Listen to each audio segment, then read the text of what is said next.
Canva ile kitap ya da dergi hazırlayabilir miyiz? Evet. Canva'ya girin. Şuradan şablonları seçin. Genelde şablonlar seçili ama bende seçili değilmiş. Şablonlara kitap ya da dergi yazıyoruz.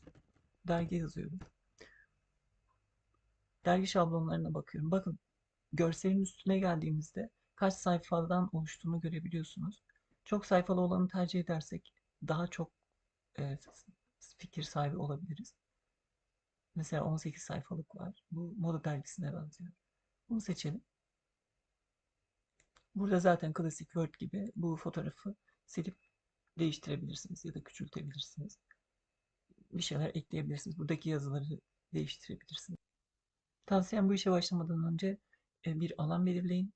Dergiye bir isim koyun. Kapak fotoğrafı belirleyin. İçindekileri belirleyin ana hatlarıyla. Ondan sonra içerik bulun ve yerleştirin. Kolay gelsin.